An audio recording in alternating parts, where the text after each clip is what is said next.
Hello friends, आज हम लोग फिजिक्स का 12th का फिजिक्स आज मैं स्टार्ट करूंगा। और ये जो फिजिक्स रहेगा ना, ये फिजिक्स अपना 12th के लिए होगा, जेई मेंस एग्जाम के लिए भी होगा और नीट के लिए भी होगा। आज 12th में सबसे पहला चैप्टर अपना आता है इलेक्ट्रोस्टैटिक्स।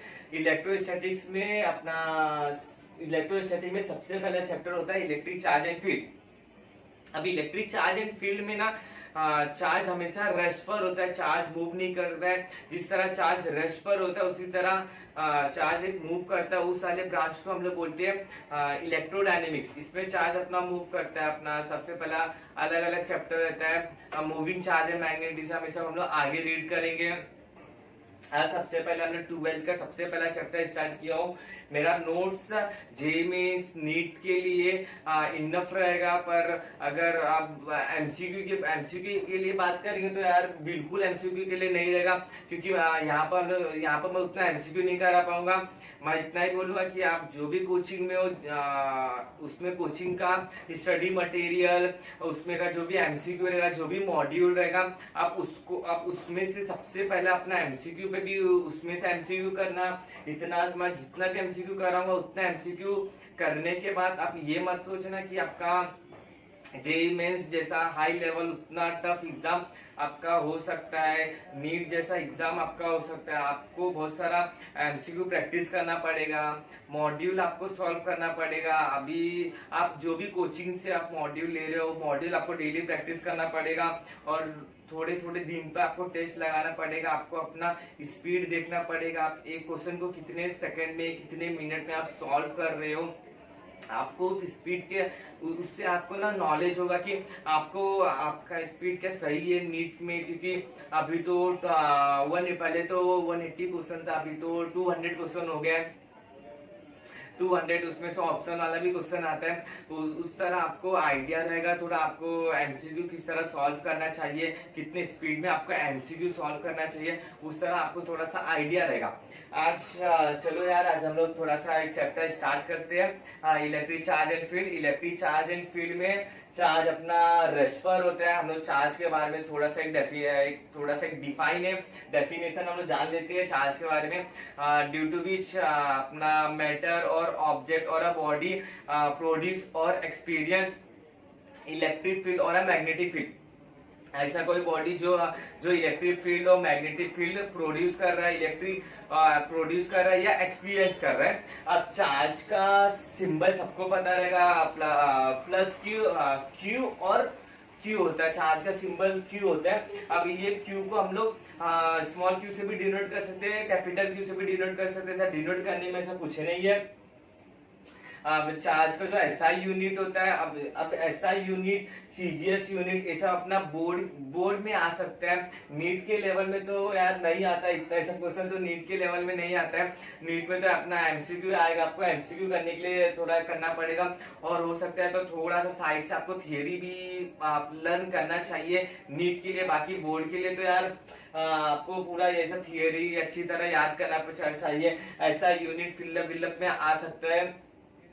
अपना चार्ज का सिंबल होता है क्यू, इसका एसआई यूनिट होता है कूलम, और इसका जो सीजीएस यूनिट होता है वो स्टेट कूलम होता है। हाँ, हम लोग ने अपना चार्ज के बारे में थोड़ा सा जान लिए थे। चार्ज का एसआई यूनिट, चार्ज का सिंबल हम लोग बताया था। चार्ज का एसआई यूनिट और सिंबल, इसका सीजीएस यूनिट होता है अपना स्टेट कूलम। ऐसा अपना बोर्ड के लिए इंपॉर्टेंट क्वेश्चन होता है। ये किसी मैचअप में, किसी फिलअप में आ सकता है। और चार्ज अपना एक इंटरेस्टिंग प्रॉपर्टी है मैटर के लिए। ये एक इंटरेस्टिंग प्रॉपर्टी है मैटर में। It is interesting property of matter, object और अ बॉडी। अभी टाइप ऑफ चार्ज, उसके बाद मेथड ऑफ चार्जिंग। आज थोड़ा सा अपना इंट्रोडक्शन वाला लेक्चर है। बाकी का जो भी लेक्चर रहेगा हम लोग का मैं टाइम टू टाइम वीडियो अपना कंप्लीट करते रहूंगा। बस आपका यही काम है कि आप जितना ज्यादा हो सकता है एमसीक्यू प्रैक्टिस करो। बाहर का जो भी आपको स्टडी मटेरियल मिल सकता है, आपको जो भी कोचिंग का है स्टडी मटेरियल, आप ये किसी बुक को बाय करके कर रहे हो एमसीक्यू प्रैक्टिस तो अच्छा रहेगा। पर लेकिन अच्छा बुक ही आप करना यार। वरना मैं बुक पर भी वीडियो जरूर बनाऊंगा। थोड़ा सा आप लोग का आइडिया भी रहेगा कौन सा बुक करना चाहिए जेई मेंस के लिए, नीट के लिए तो यार मतलब ठीक है, जेई मेंस वाले भी कर सकते हैं, पर जेई मेंस लोगों को थोड़ा सा अपना एक्स्ट्रा वर्क करना चाहिए, क्योंकि उसमें थोड़ा सा लेवल हाई है नीट से। फिजिक्स केमिस्ट्री में उसमें थोड़ा सा आप लोग को एक्स्ट्रा वर्क करना चाहिए जेई मेंस वाले लोगों को। टाइप ऑफ चार्ज के बारे में जान लेते। There are two type of charge, positive charge और नेगेटिव चार्ज। अब पॉजिटिव चार्ज का मतलब होता है डेफिशिएंसी ऑफ इलेक्ट्रॉन। अब पॉजिटिव चार्ज उसमें इलेक्ट्रॉन तो नहीं हो सकता है ना यार। अब पॉजिटिव चार्ज है, पॉजिटिव चार्ज में इलेक्ट्रॉन की कमी होती है, इसलिए पॉजिटिव चार्ज को हम लोग डेफिशिएंसी ऑफ इलेक्ट्रॉन भी बोलते हैं। और जो अपना नेगेटिव चार्ज होता है ना, नेगेटिव चार्ज को हम लोग एक्सेस ऑफ इलेक्ट्रॉन बोलते हैं। एक्सेस ऑफ इलेक्ट्रॉन का मतलब होता है ना यार कि उसमें इलेक्ट्रॉन बहुत ज्यादा है, उसमें इलेक्ट्रॉन की कमी नहीं है। पॉजिटिव चार्ज में इलेक्ट्रॉन की कमी होती है, इसलिए उसको पॉजिटिव चार्ज को also called deficiency of electron. और अगर नेगेटिव चार्ज के बारे में बात करेंगे ना, तो ये एक्सेस ऑफ इलेक्ट्रॉन, इसमें इलेक्ट्रॉन बहुत ज्यादा रहता है। और ये इलेक्ट्रॉन का नेगेटिव चार्ज अपना इक्वल टू 1 इलेक्ट्रॉन होता है। 1 इलेक्ट्रॉन का जो वैल्यू होता है 1.6 इंटू 10⁻19। ये सब आप फिजिक्स में 11th में भी आप चैप्टर देखेंगे। मैंने 11th का तो नहीं स्टार्ट किया हूँ, पर अभी देखो अभी 12th का तो मैं स्टार्ट किया हूँ, 12th का तो मैं कर रहा हूँ। उसमें थोड़ा सा आ जाएगा 11th का भी, आप लोग को आइडिया रहेगा। 1 electron equal to 1.6 into 10⁻19। 1 electron how much coulomb, and 1 coulomb how much electron, ऐसा करके अपना number of electron number of coulomb करके ऐसा क्वेश्चन आ सकता है बोर्ड के लेवल में। पर नीट में तो ऐसे आप लोग को सिर्फ वैल्यू याद करना पड़ेगा।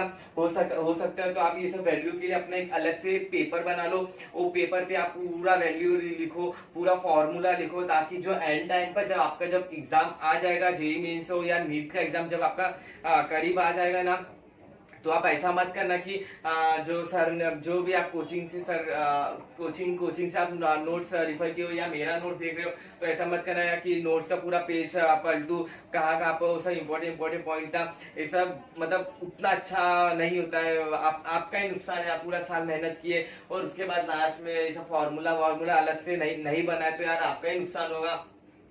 1 इलेक्ट्रॉन इक्वल टू 10⁻19, ऐसा हो सकता है, अलग से पेज में लिख लेना।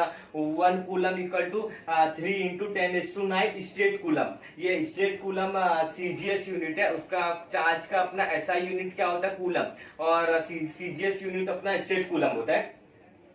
अब type of charge plus Q और माइनस क्यू। प्लस मतलब डेफिशिएंसी ऑफ इलेक्ट्रॉन, और तीसरा अपना होता है न्यूट्रल वाला। न्यूट्रल में होता है जो number of electron number of proton होता है ना, वो न्यूट्रल होता है। और अपना जो 1 फराडे होता है वो 96500 कूलम होता है। And 1 coulomb equal to 1/96500 faraday भी हो सकता है। वैसा क्वेश्चन अपना सिर्फ बोर्ड के लेवल में आ सकता है, नीट के लेवल में तो सब नहीं आता है। पर आप लोग का बस यही काम है, हो सकता है तो सब वैल्यू आप लोग याद करके रखो। अब they are two type of charge, positive charge और नेगेटिव चार्ज। अब जो पॉजिटिव चार्ज होता है ना, ये हमेशा रिपेल करता है, अपने से दूर जाता है, ये कभी अपने से दूर जाता है। और जो नेगेटिव चार्ज होता है ना, ये भी अपने से रिपेल करता है, move away from each other. But जो पॉजिटिव नेगेटिव चार्ज होता है ना, ये अट्रैक्ट करता है। मतलब जो सेम साइन वाला जो चार्ज होता है ना, सेम साइन वाला जो चार्ज होता है ना, सेम साइन वाला जो चार्ज होता है ना, ये ऑलवेज रिपेल करता है। सेम साइन रिपेल करता है। जैसे कि पॉजिटिव नेगेटिव। और जो अपोजिट साइन होता है ना, अपोजिट साइन वो हमेशा अट्रैक्ट करता है।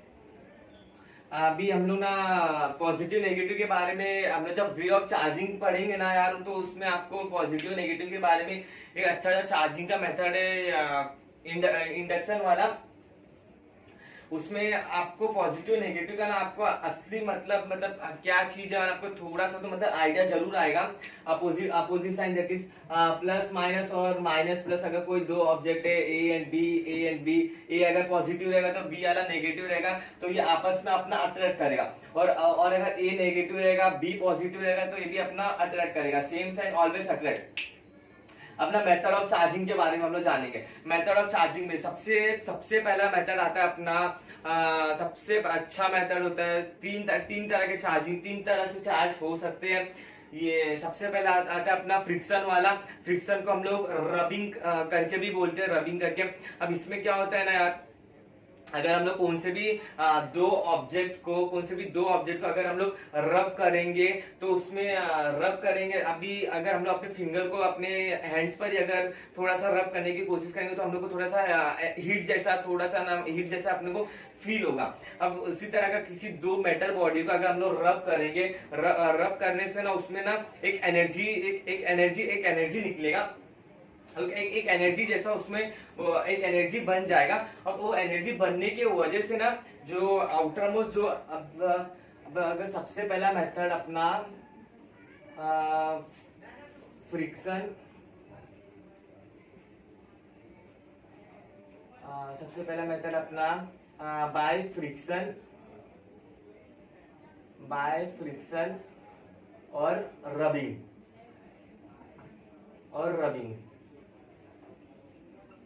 when two bodies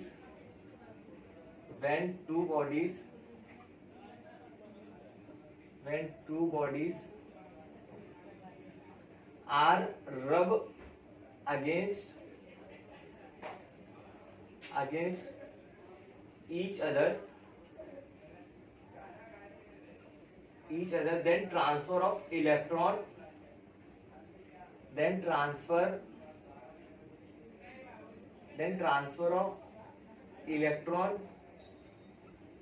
from one body to another body। अब अगर किसी दो बॉडी को, अब समझ लो ये बॉडी ए और दूसरा वाला बॉडी बी। अब अगर हम लोग इसको रब करेंगे, अगर हम लोग इसको रब करने की कोशिश करेंगे, अगर हम लोग इसको थोड़ा सा रब करने की कोशिश करेंगे, अगर हम लोग इसको रब करेंगे आपस में, तो यहाँ पर ना एक एनर्जी जैसा यहाँ पे एक एनर्जी बन जाएगा। अब जो एनर्जी बनने की वजह से ना जो यहाँ पे जो आउटर मोस्ट में जो भी इलेक्ट्रॉन रहेगा ना, जो भी इलेक्ट्रॉन आउटर मोस्ट में इलेक्ट्रॉन रहेगा वो ट्रांसफर होना स्टार्ट हो जाएगा one body to another body. अब ये एनर्जी को ना हम लोग काइनेटिक एनर्जी बोलते हैं। ये एनर्जी को काइनेटिक एनर्जी बोलते हैं। ये सबसे पहला मेथड था फ्रिक्शन और रबिंग के वजह से चार्जिंग करने का तरीका। अब जो दूसरा मेथड है, वो दूसरा मेथड अपना कंडक्शन वाला मेथड है। अब कंडक्शन वाले मेथड में second method is conduction method में अगर कंडक्शन मेथड हमेशा अगर व्हेन टू मेटेलिक बॉडीज, अगर कोई दो मेटल का बॉडी है और अगर हम लोग उसको किसी एक मेटल वायर से कनेक्ट करने की कोशिश करेंगे ना,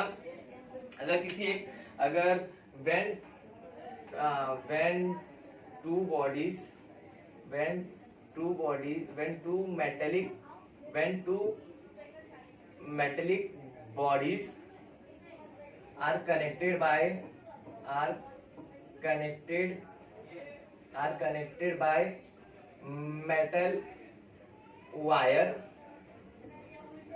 connected by metal wire, then transfer of charge।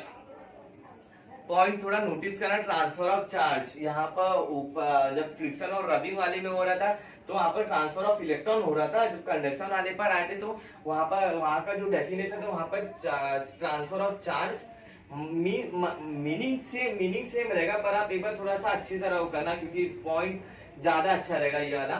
Transfer of charge from body A, from one body to one body to another body, then transfer of one body to another body. अभी ना इस एक minute थोड़ा सा rough करना पड़ेगा यार.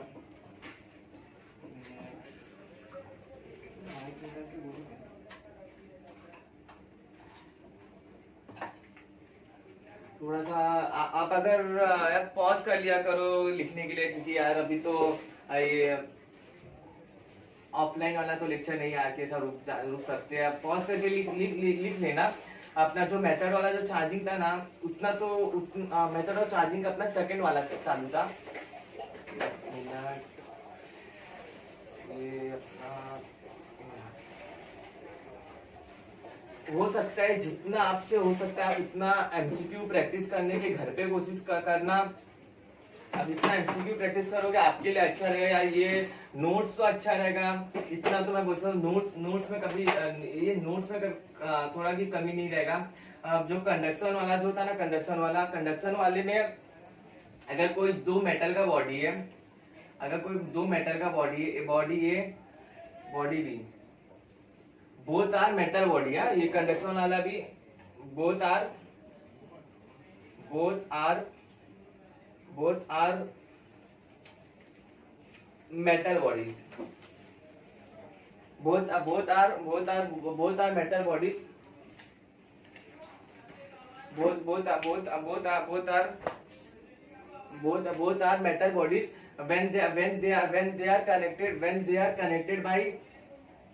connected by metal wire. अगर ये किसी एक मेटल वायर से कनेक्ट करके रखे तो उसमें ट्रांसफर ऑफ चार्ज होता है from one body to another body. That is transfer of charge from one body to another body. अगर इसको after connection there is transfer of charge from body A to body B. Transfer of charge from body A to body B. इसको हमने metal के wire से connect कर दिए.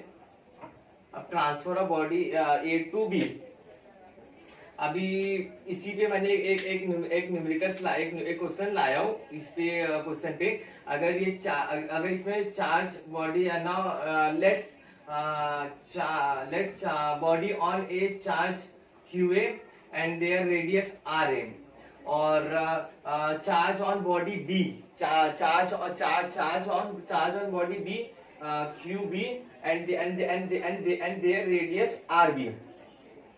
अब after connection के बाद जब ये दो वायर को कनेक्ट करने के बाद जब उसमें ट्रांसफर ऑफ चार्ज होता है from one body to another body, then उसका एक छोटा सा फॉर्मूला है जो आपको रीड करना चाहिए. हो सके तो अपना एक अलग से जो मैंने बोला था पेपर बनाने के लिए, वो पेपर भी बना देना अलग से. उसमें फॉर्मूला जो भी बुक में जितना भी वैल्यू था, 1 इलेक्ट्रॉन वाला, 1 कूलम वाला, 1 फराडे वाला, स्टेट कूलम वाला, 3 into 10⁻18 वाला स्टेट कूलम वाला, 1.6 into 10⁻−19 कूलम वाला, आपका जो भी फॉर्मूला था हो सके तो उसमें एक अलग से पेपर में बना के रखना. इसमें एक छोटा सा फॉर्मूला है QA by RA equal to QB bye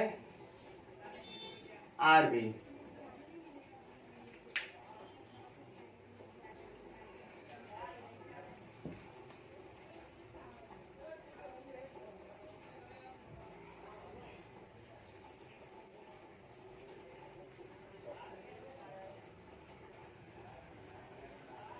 इसमें सेकेंड वाला अपना यही था QA by RA equal to QB by RB. ये फॉर्मूला था कंडक्शन वाले पे. अब इसमें का सर एक छोटा सा मैंने बेसिक का न्यूमेरिकल्स लाया हूँ. और न्यूमेरिकल्स करने की थोड़ा सा कोशिश करना. अब अगर यहाँ पर 45, अगर कोई बॉडी उस पर चार्ज 45 है, अगर आपका इतना से समझा रहेगा तो यहाँ मैं थोड़ा सा रफ कर देता हूँ. या ये वाला जो पॉइंट था ये मैं थोड़ा सा रफ कर देता हूँ. बेटा थोड़ा सा रफ कर देता हूँ. ये वाला पॉइंट थोड़ा सा रफ कर देता हूँ. अब जो MCQ था 45 एक बॉडी है, एक body let body A and body B.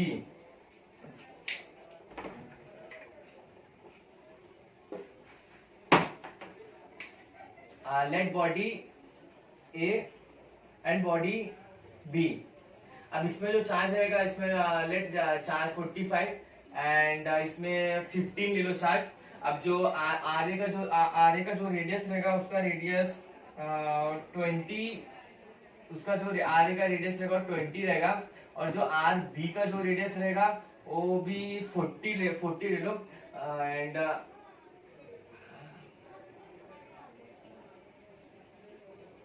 After connection वाला मैंने ये अपना कंडक्शन वाला है। अभी तो हम लोग दो ही मेथड पढ़े, एक rubbing which is also called friction का, और दूसरा वाला मेथड अपना कंडक्शन वाला। अब कंडक्शन वाले में ये कंडक्शन वाला चालू है,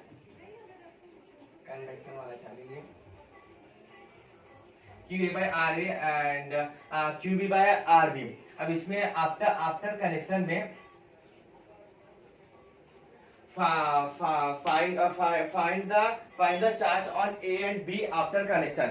Find the charge on A and B after connection. Find the charge on A and B after connection. अब इसका जो Q सिस्टम होता है, आप लोग ट्राई करो पॉज करके यार, क्योंकि ये बेसिक वाला क्वेश्चन है। यहाँ से आपका थोड़ा सा लेवल जो रहेगा ना यार, तो आपका थोड़ा लेवल अप होगा। ये अपना बेसिक वाला क्वेश्चन है। यहाँ से आप हो सके तो पॉज करो, उसको थोड़ा सा खुद से ट्राई करने की कोशिश करो, क्योंकि यार ये सब मतलब इजी लेवल, इसका बहुत लो लेवल वाला क्वेश्चन है। हो सके तो खुद से ट्राई करने की कोशिश करना।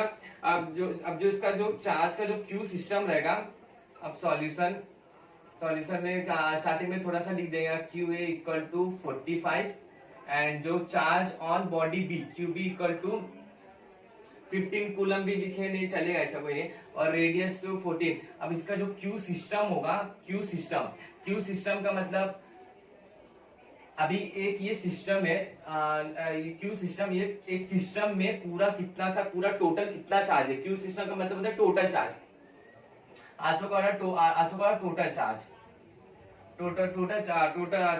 टोटल चार्ज सिस्टम में कितना है। अब 45 plus 15 equal to 16, 45 equal to 16। मैं क्वेश्चन क्या था, फाइंड चार्ज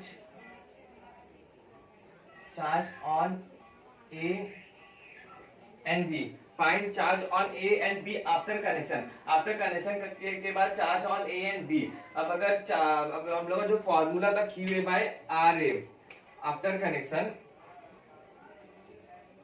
45 यहाँ से ये 15 after connection Q A by R A. Now हम लोग को थोड़ा सा अपना एक डिस्टेंस करना पड़ेगा, ताकि कितने कहाँ पर कितने डिस्टेंस के बाद कनेक्शन करने पर उन लोग का चार्ज जो है ना, वो चार्ज थोड़ा सा इक्वल हो रहा है। नाउ लेट्स यहाँ से एक्स डिस्टेंस। अब इन लोग का जो इनका जो टोटल डिस्टेंस था, टोटल डिस्टेंस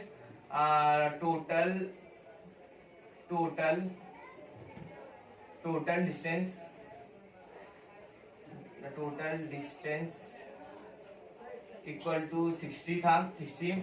एंड जो क्यू सिस्टम था,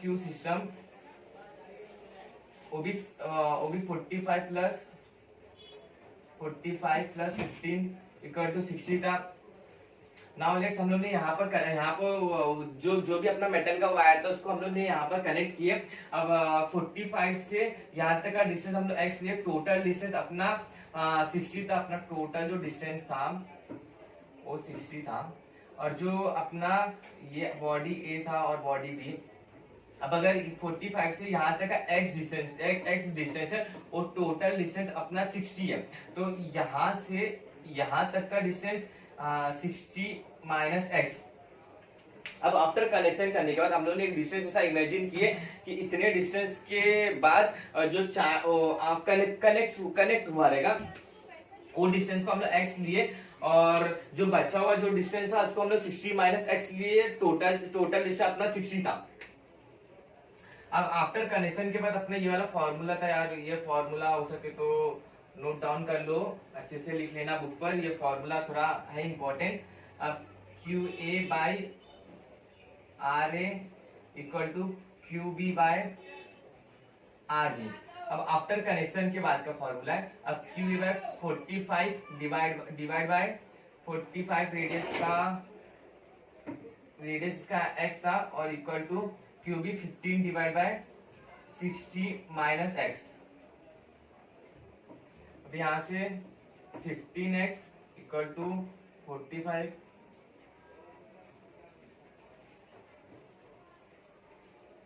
60 minus 45 divide by 60 15 by 60 minus x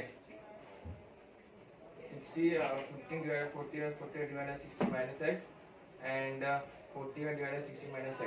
और अगर हम लोग इसको ये x divide by 60 minus x equal to 45 divide by 15, ये 3 and x equal to 6 180 minus 3x 4x equal to 180 और x equal to 180 divide by 4। ये आप घर पे ये आप आगे का कैलकुलेटर से कैलकुलेट कर लेना, ये आप कैलकुलेटर से कर लेना कि क्या, क्योंकि 4 4 जा 16 4 4 जा 16 एंड आई थिंक सो 4.5 है 4.5 x equal to 4.5 from body A जिसका चार्ज अपना 45 था, फ्रॉम बॉडी क्यू ए जिसका चार्ज अपना 45 था। और अगर फ्रॉम बॉडी बी से बी का डिस्टेंस अपना 60 माइनस एक्स था, 60 माइनस एक्स 180 डिवाइड बाय 4। आप इसको कैलकुलेट कर लेना। अभी तो आपको इतना समझा रहेगा कौन सा फॉर्मूला था आफ्टर कंडक्शन में Q A by R A 180 divide by Q A by R A conduction का फॉर्मूला था। ये चार्जिंग का एक वे था, दूसरा वे था। अब इसी तरह मैंने और एक क्वेश्चन है, आप उसको होमवर्क में कर लेना। और जो दूसरा वाला जो क्वेश्चन रहेगा ना वो एच पे कर देना, हो सके तो कमेंट। अब इतने डिस्टेंस पे ये चार्ज को हम लोग कनेक्शन किए। और अगर कभी क्वेश्चन ये भी आ सकता है कि अगर किसी एक बॉडी पे चार्ज बोला फाइंड करने के लिए, अभी तो फाइंड तो यही था कि find charge on A and B after connection. इतने डिस्टेंस पे हम लोगों ने बॉडी को कनेक्ट किए। अब चार्ज अगर बोलेंगे, अगर किसी एक बॉडी पे बोलेंगे चार्ज फाइंड करने के लिए, now let's find charge on body A की बात करेंगे तो charge body on A equal to total charge मतलब टोटल चार्ज कितना था अपना, charge on a system system में कितना चार्ज था, system into radius of charge A divide by total radius R A plus R B. अब charge on A निकालेंगे तो चार्ज ऑन सिस्टम कितना था अपना 60 इंटू रेडियस भी अपना कितना था 60, 180 डिवाइड बाय 4। अब जो टोटल रेडियस था वो आपको थोड़ा सा कैलकुलेट करना चाहिए, कर लेना यार। 60 माइनस 180 डिवाइड बाय 4, ये चार्ज ऑन बॉडी ए था। अब अगर उसी तरह का हम लोग बोलेंगे चार्ज ऑन बॉडी बी निकालने के लिए, charge on body B total charge system पे कितना था 60 था, रेडियस 60 माइनस 180 डिवाइड बाय 4। अब जो टोटल रेडियस था अपना, radius of A 180 divide by 4 plus 60 minus 180 divide by 4। आप इसको घर पे कैलकुलेट कर लेना। बाकी वे तो यही है करने का, क्वेश्चन करने का। ये अपना एक दूसरा तरीका था चार्जिंग करने का। Charge on A equal to 180 divide by 4 equal to 60 minus 180 divide by 4 and 60 into 60 minus 180 divide by 4। मैं एक बार चेक कर लेता हूँ कि सही है क्या नहीं, बाकी सब 180 ठीक है, इतना इतना सही है। और मैं थोड़ा सा कर लेना नोट फटाक से, और पॉज पॉज करके खुद से ट्राई किया करो यार, पॉज करके खुद से ट्राई किया करो। अब जो सेकंड जो क्वेश्चन है, अब सेकंड क्वेश्चन अपना जो होमवर्क में देने वाला था वो वाला क्वेश्चन अपना था। एंड एक बॉडी है 15 जिसका रेडियस 2r और ये -5 और इसका रेडियस 3r। ये वाला क्वेश्चन आपको खुद से करना चाहिए।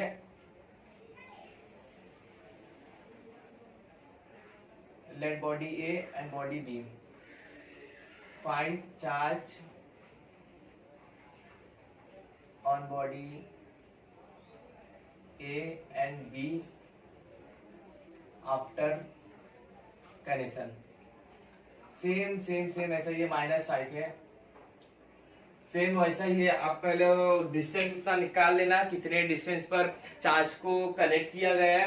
अब वो डिस्टेंस निकालने के बाद आप उतना डिस्टेंस निकाल लेना, और कितने डिस्टेंस पे चार्ज को कनेक्ट किया गया है, और डिस्टेंस निकालने के बाद आप charge on body A equal to charge on total system multiply by radius of body A divide by total radius करके आप उसको दूसरा वाला क्वेश्चन भी आप सॉल्व कर लेना। मैं यहाँ पर ये आप अपने लिए करना, आप लोग के लिए दिया।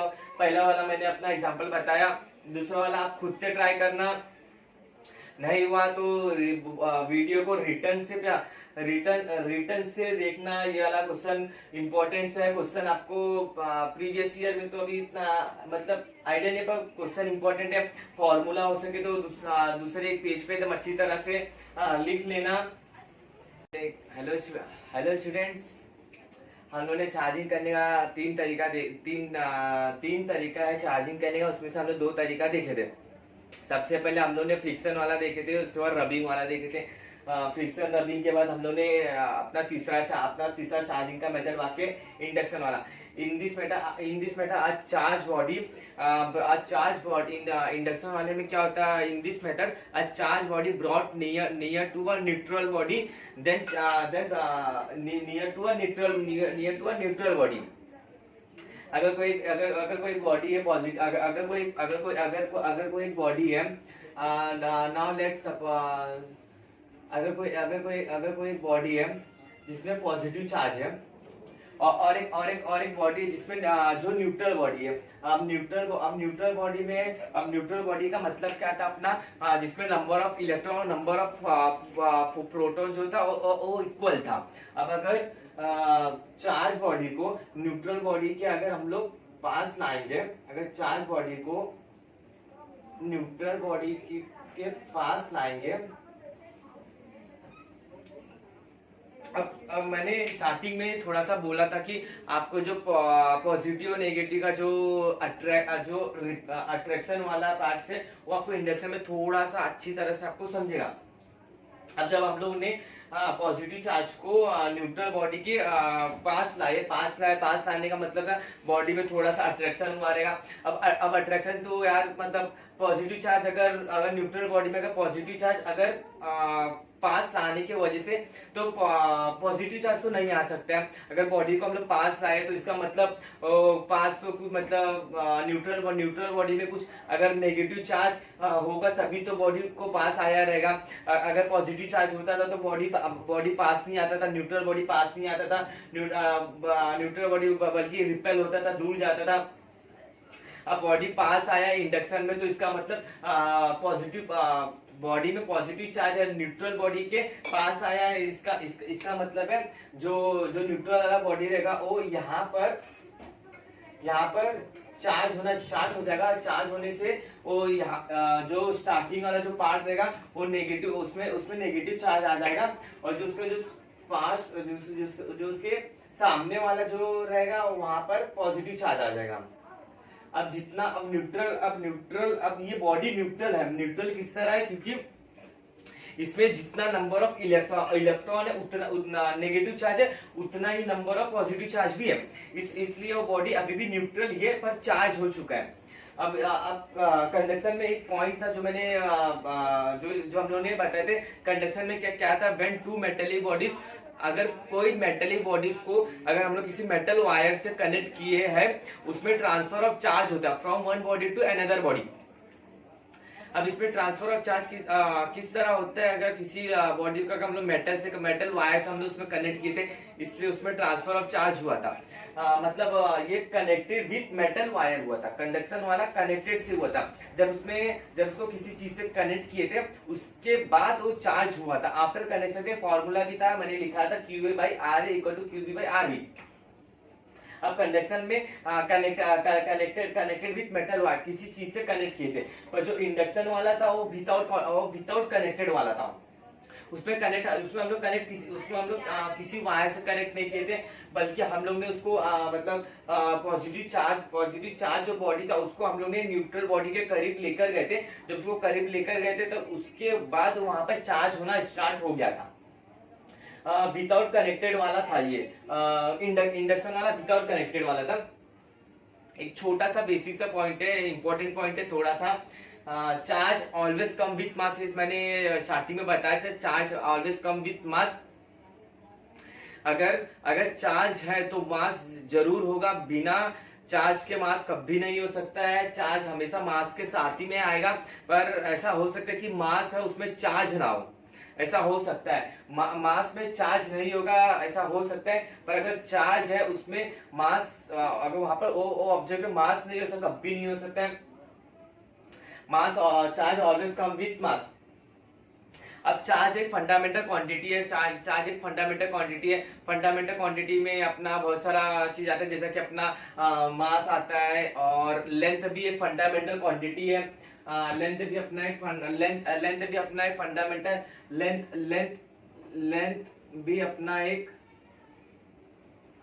भी एक फंडामेंटल क्वांटिटी है, और टाइम भी अपना एक फंडामेंटल क्वांटिटी है। Charge always come with mass, mass भी अपना एक फंडामेंटल क्वांटिटी है, चार्ज भी अपना फंडामेंटल क्वांटिटी है, और लेंथ भी अपना एक फंडामेंटल क्वांटिटी है। और एक थोड़ा सा बेसिक सा पॉइंट था। अब जो चार्ज होता है, चार्ज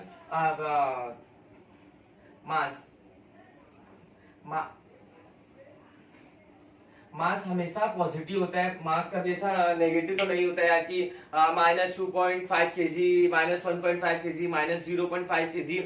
मास कभी भी नेगेटिव नहीं होता है, मास हमेशा पॉजिटिव होता है। और अगर हम लोग चार्ज के बारे में थोड़ा सा जानेंगे तो यार चार्ज पॉजिटिव नेगेटिव होता है। हम लोगों ने स्टार्टिंग में देखे थे पॉजिटिव नेगेटिव होता है, चार्ज अपना पॉजिटिव नेगेटिव होता है, मास अपना हमेशा पॉजिटिव रहता है। एक मास m = m0/1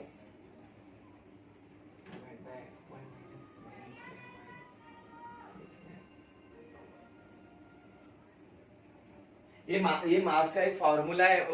इसमें ना मास इज डिपेंडेंट ऑन, ये इंपॉर्टेंट पॉइंट है, मास इज स्पीड डिपेंडेंट, और mass is dependent on speed, mass is dependent on speed, but जो मास स्पीड पे डिपेंड करता है, पर जो चार्ज होता है वो चार्ज स्पीड पे डिपेंड नहीं करता है। Charge is independent, charge is not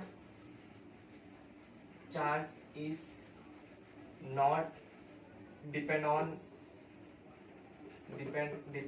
speed, charge is not depend on speed, charge speed पे डिपेंड नहीं करता है, मास डिपेंड करता है स्पीड पे, चार्ज स्पीड पे डिपेंड नहीं करता है। अब एक मेरा अभी आप लोग ने 11th का एक चैप्टर था मैकेनिकल प्रॉपर्टीज ऑफ फ्लूइड वाले चैप्टर में, जो उसमें एंडिंग में आप लोग को ऐसा आया रहेगा बबल्स वाला, सोप बबल्स वाला, उसका जो फॉर्मूला था 40/R था। अब अगर अगर मेरे के साथ थोड़ा सा जनरल वाला ऐसा क्वेश्चन है, अगर अगर हम लोग सोप बबल्स में पॉजिटिव चार्ज या पॉजिटिव अगर पॉजिटिव चार्ज को अगर हम लोग डालेंगे सोप बबल्स में, अगर पॉजिटिव चार्ज को हम लोग डालेंगे तो उसका रेडियस इंक्रीज होगा या डिक्रीज होगा? उसका रेडियस हमेशा इंक्रीज होगा, क्योंकि वहां पर रिपल्सन लगेगा, हर एक साइड से वहां पर रिपल्सन लगेगा, इसलिए उसका जो रेडियस रहेगा वो हमेशा इंक्रीज रहेगा।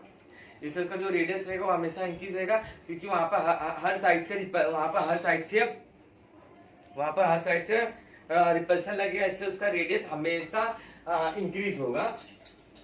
आप लोग अगर इतना नोट्स कर लिए रहेंगे तो यार मैं अभी रफ कर देता हूँ। चार्ज के बारे में भी तो थोड़ा सा जान लिए, और उसके बाद अपना आज तो छोटा सा टॉपिक था, आज ज्यादा बड़ा तो टॉपिक नहीं था, सिर्फ एक थोड़ा सा इंट्रोडक्शन दिया, और उसके बाद टाइप ऑफ चार्ज के बारे में जाने, और हाँ मेथड ऑफ चार्जिंग के बारे में जाने, और उसके बाद एक मिनट, एक क्वांटाइजेशन ऑफ चार्ज के बारे में भी थोड़ा सा जान लेते हैं। क्वांटाइजेशन ऑफ चार्ज के बारे में थोड़ा सा जान लेते हैं। क्वांटाइजेशन ऑफ चार्ज के बारे में थोड़ा सा जान लेते हैं।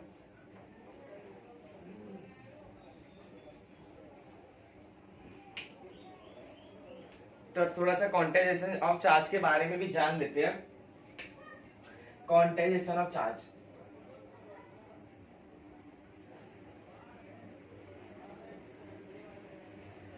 इसके पहले और एक टॉपिक था अपना conservation of charge, conservation of charge, इसके बाद हम लोग क्वांटाइजेशन ऑफ चार्ज पर आएंगे।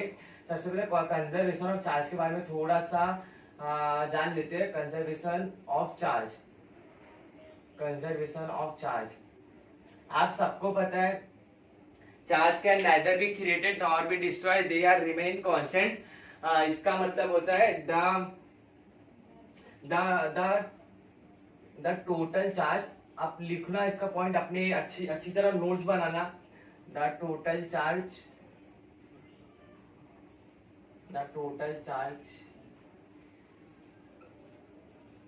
Of N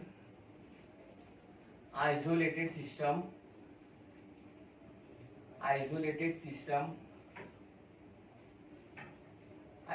system remain constant। जिस तरह अपना न्यूट्रल बॉडी होता है, अपना एक पॉजिटिव चार्ज होता है और एक अपना एक पॉजिटिव चार्ज होता है और एक नेगेटिव चार्ज होता है, और एक न्यूट्रल बॉडी रहता है। न्यूट्रल बॉडी में पॉजिटिव चार्ज, न्यूट्रल बॉडी में पॉजिटिव चार्ज भी क्रिएट, न्यूट्रल बॉडी में पॉजिटिव चार्ज भी क्रिएट होता है और नेगेटिव चार्ज भी क्रिएट होता है। अब बस उसी तरह यहाँ पर भी जो कंजर्वेशन ऑफ चार्ज रहता है, एक isolated the total charge of an isolated system, the total charge of an isolated system, ऐसा आइसोलेटेड सिस्टम रहेगा, ऐसा आइसोलेटेड सिस्टम रहेगा, और सिस्टम के अंदर मोर देन वन बॉडी रहेगा, और वो बॉडी के अंदर बहुत सारा चार्ज रहेगा।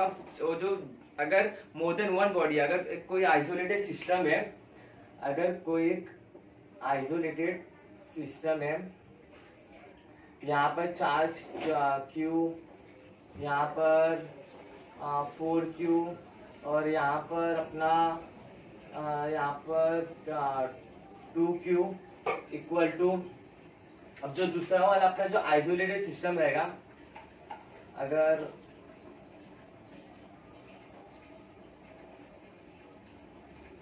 यहाँ पर हम लोग 2Q ले लिए और यहाँ पर 3Q, और बोला है Q फाइंड करने के लिए, ये Q फाइंड करने के लिए बोला है। दूसरे वाले जो सिस्टम रहेगा, दूसरे वाले ऑब्जेक्ट में जो अगर क्वेश्चन पूछा रहेगा Q फाइंड करने के लिए, तो कंजर्वेशन ऑफ चार्ज को हम लोग इस तरह यूज करते हैं। यहाँ का जो पहले जो आइसोलेटेड सिस्टम में जो सबसे पहला ऑब्जेक्ट रहेगा, वो ऑब्जेक्ट का पूरा टोटल चार्ज को ऐड करने का 4Q plus 4Q plus 2Q equal to 2Q plus 3q plus q, q dash ले रहे q डैश, और यहाँ का 7q कल to 5q plus q dash, यहाँ से 2q q डैश। यहाँ का ये था कंजर्वेशन ऑफ चार्ज फाइंड करने का तरीका। The total charge of an isolated system remain constant। इसका मतलब होता है अगर पॉजिटिव चार्ज if, अब second point, if positive charge is created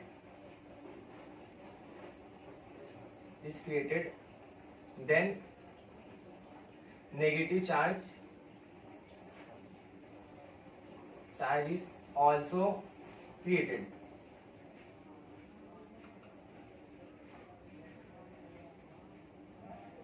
जैसे कि अपना न्यूट्रल बॉडी होता है, न्यूट्रल बॉडी में इक्वल अमाउंट ऑफ चार्ज होता है, पॉजिटिव चार्ज जितना होता है उतना ही नेगेटिव चार्ज भी होता है। सेम उसी तरह जो कंजर्वेशन ऑफ चार्ज में होता है, जो दोनों किसी एक आइसोलेटेड सिस्टम में जो दो ऑब्जेक्ट रहेगा, दोनों ऑब्जेक्ट का जितना भी टोटल चार्ज करेंगे वो टोटल चार्ज इक्वल ही आएगा। अब जो अपना थर्ड पॉइंट नोट करना, थर्ड पॉइंट नोट करना, यहाँ पर न्यूट्रल हुआ चार्ज, यहाँ पर जितना पॉजिटिव चार्ज था उतना नेगेटिव चार्ज भी था। बट ऐसा बहुत सारा पॉजिटिव चार्ज हुआ, नेगेटिव चार्ज हुआ, नेगेटिव चार्ज हुआ।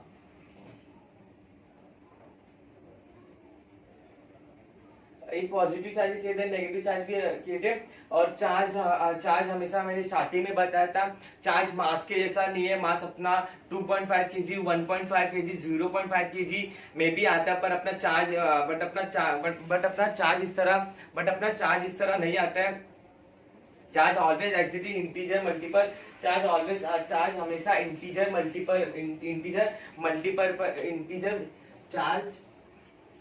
चार्ज always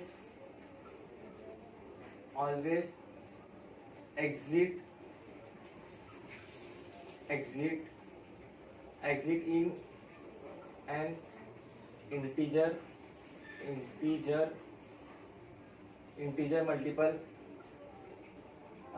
मतलब चार्ज हमेशा +1 +2 +3 +4 +5 इस तरह का चार्ज हो सकता है। चार्ज कभी भी -1 -2 भी हो सकता है, पर चार्ज कभी भी 2.5 जैसा कि चार्ज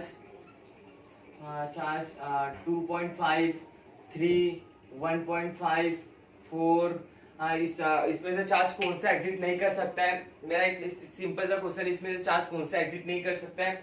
सबसे पहले तो 2.5 वाला चार्ज एग्जिट नहीं कर सकता है, क्योंकि चार्ज हमेशा exit in an integer multiple. और 3 वाला अपना चार्ज एग्जिट कर सकता है, 1.5 वाला चार्ज भी अपना एग्जिट नहीं कर सकता, 4 वाला चार्ज भी अपना एग्जिट कर सकता है। ये थोड़ा सा बेसिक पॉइंट था कंजर्वेशन ऑफ चार्ज पर। कंजर्वेशन ऑफ चार्ज भी थोड़ा सा बेसिक पॉइंट था।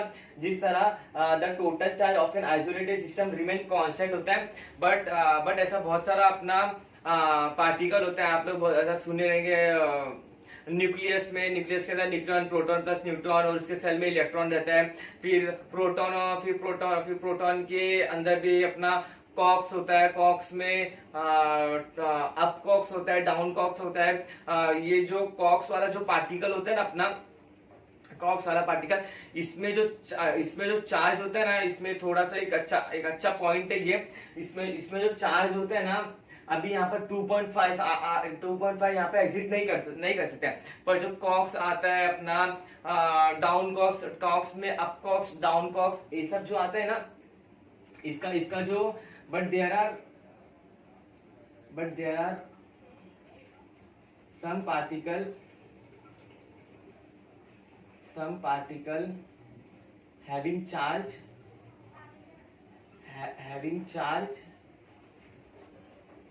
E/3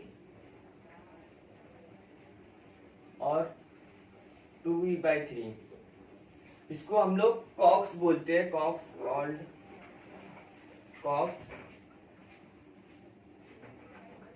called quarks. कॉक्स में अपना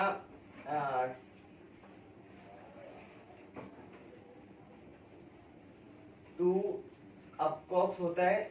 अब प्रोटॉन के न्यूक्लियस के अंदर न्यूक्लियन, प्रोटॉन एंड न्यूट्रॉन। अब प्रोटॉन के अंदर कॉक्स, और कॉक्स के अंदर 2 up COX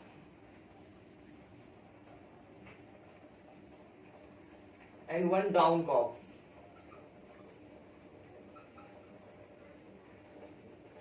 And one down cox and one down cox।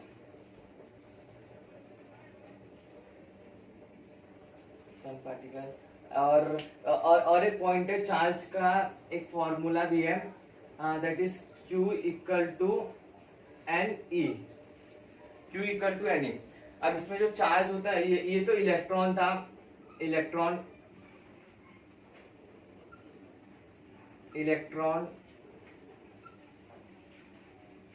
n is integer, always charge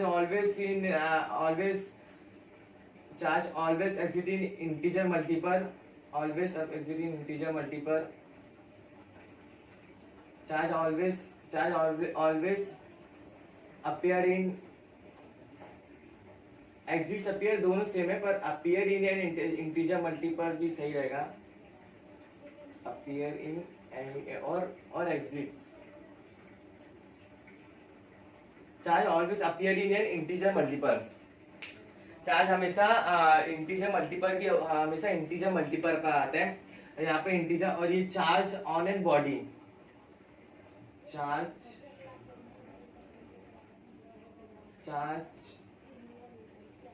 on an object और बॉडी, ये body Q equal to N e. ये fifth वाला पॉइंट थोड़ा सा नीचे बराबर नहीं आया, एक मिनट। ये फिफ्थ वाला पॉइंट मेरा यहाँ पर है, Q equal to N e. Electron जिसका वैल्यू तो मैंने स्टार्टिंग में लिखा था 1.6 इंटू 10⁻⁹ यूनिट पे थोड़ा ध्यान रखना। कूलम्ब और चार्ज ऑन एनी बॉडी और object and is always appearing integer, always appearing integer। Charge हमेशा अपना ऑलवेज appearing integer होता है। ये 4 पॉइंट 5 पॉइंट अपना एकदम अच्छी तरह फोकस रखना। और सबसे smallest charge equal to 1 electron होता है। सबसे smallest charge which is also equal to smallest charge 1 electron. सबसे छोटा चार्ज 1 इलेक्ट्रॉन ही होता है, जिसका वैल्यू 1.6 इंटू 10⁻⁹ होता है। अब चार्ज पर एक छोटा सा एक एमसीक्यू है।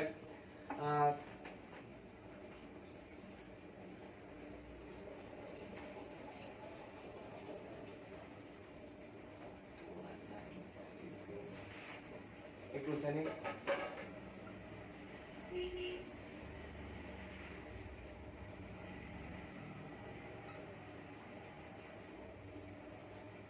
can a charge of 64 into 10⁻⁻14 coulomb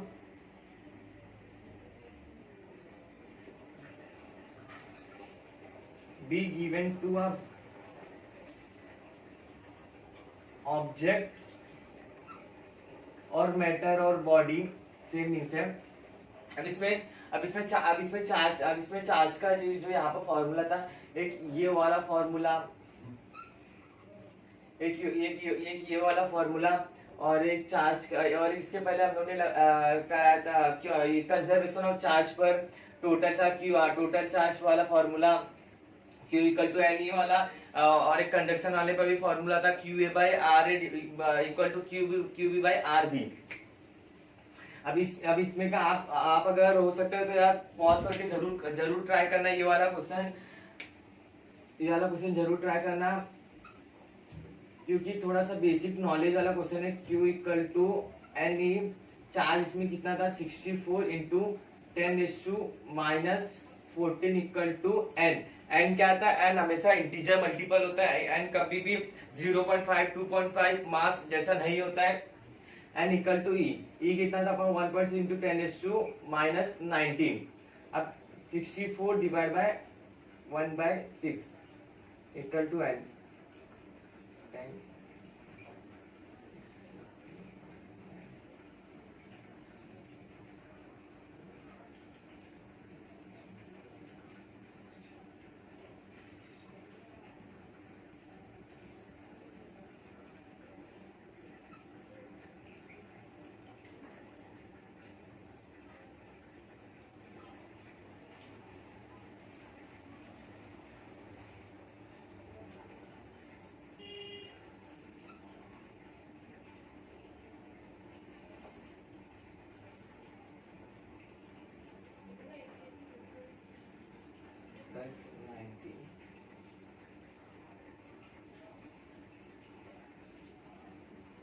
अब इसका वैल्यू है 40 equal to 10⁵5। Charge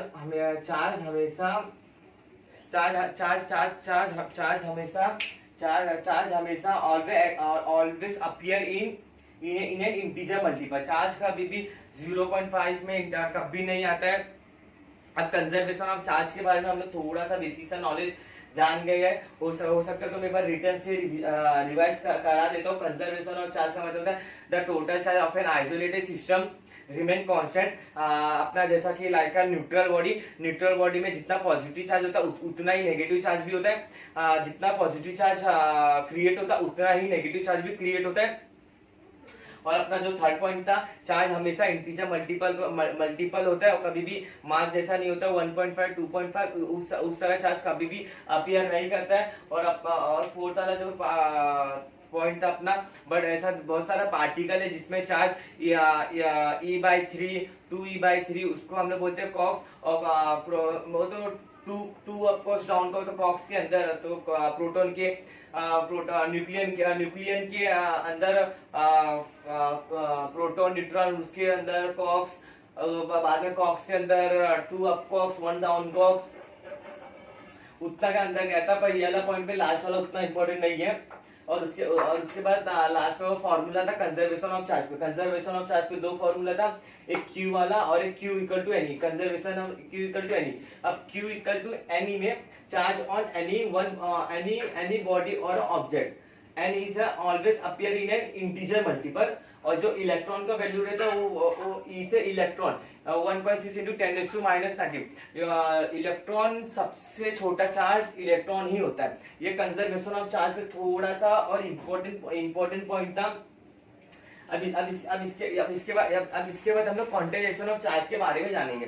quantization of charge क्या पॉज करके जरूर लिखना, इम्पोर्टेंट नोट्स है। मेरा नोट्स जेईई मेंस के लिए तो मतलब ठीक ठाक सही रहेगा, पर आपको उसमें हार्डवर्क आपको काफी करना पड़ेगा। अब बस आपको एमसीक्यू जितना भी प्रैक्टिस करना पड़ेगा यार, आपको एमसीक्यू बहुत प्रैक्टिस करना पड़ेगा। जितना हो सकता है उतना एमसीक्यू निकालो। स्टडी मटेरियल आप जो भी कोचिंग पे जा रहे हो, आप वो कोचिंग से आप स्टडी पूरा एमसीक्यू हो सकता है उतना एमसीक्यू आप प्रैक्टिस करने की कोशिश किया करो।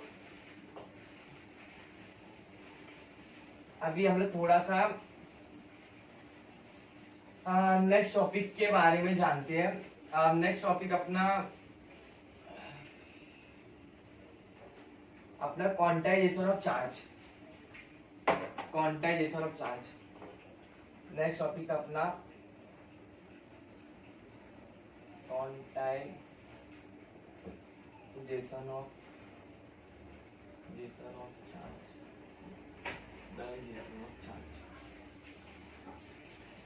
अब क्वांटाइजेशन मतलब होता है किसी एक फिक्स अमाउंट पे अवेलेबल हो चार्ज। जिस तरह मैं बताया था चार्ज कभी भी इंटीजर मल्टीपल पे नहीं होता है, मतलब किसी एक अमाउंट एक अपने अमाउंट पे अवेलेबल हो, वो किसी 1.5 2.5 उस तरह का चार्ज ना हो। Always in integer multiple, always in integer multiple, charge हमेशा इंटीजर मल्टीपल इंटीग्रल मल्टीपल पे एग्जिस्ट होता है। सबसे स्मॉलेस्ट चार्ज अपना which is equal two electron होता है 1.6 इंटू 10⁻⁻19 के इक्वल होता है।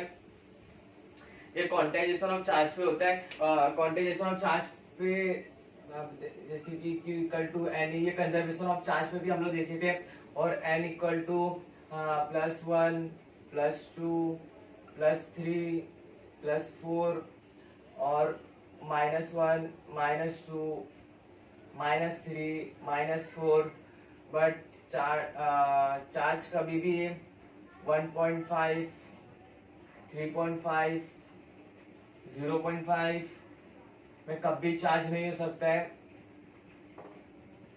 ये क्वांटाइजेशन ऑफ चार्ज में थोड़ा सा अपना आज का बेसिक का लेक्चर था। ये आज इंट्रोडक्शन ही था चैप्टर का इलेक्ट्रिक चार्ज एंड फील्ड, उसमें चार्ज के बारे में थोड़ा सा बेसिक सा नॉलेज जाने। सबसे पहले चार्ज कितने तरीका, चार्ज का ऐसा unit coulomb, CGS unit, state coulomb, 1 electron equal to 1.6 into 10⁻⁹ coulomb.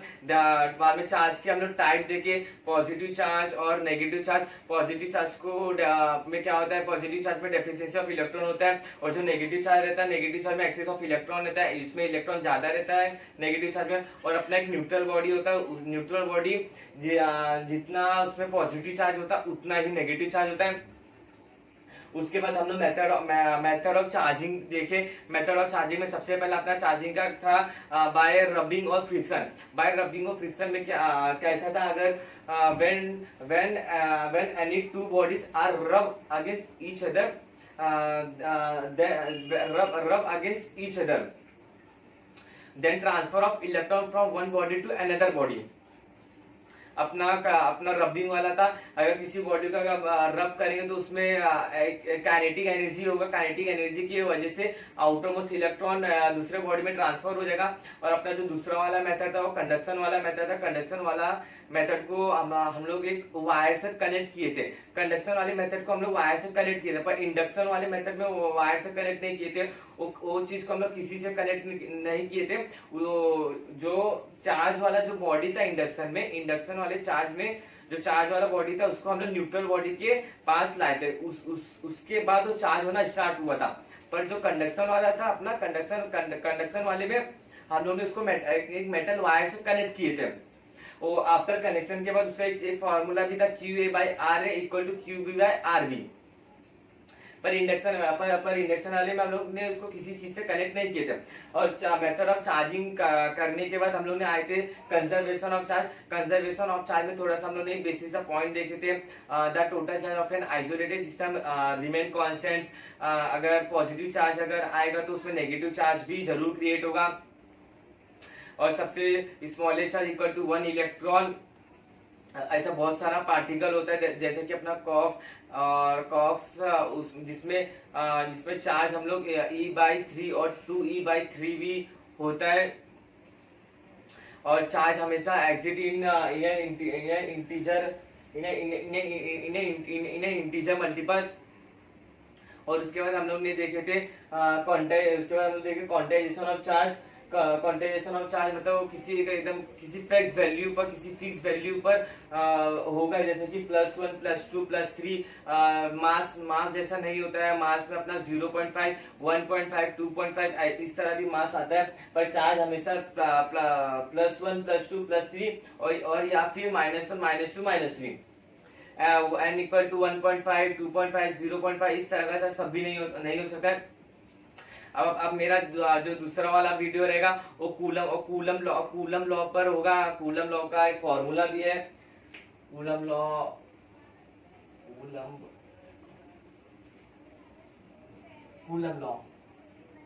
F equal to k Q1 Q2 divide by R square.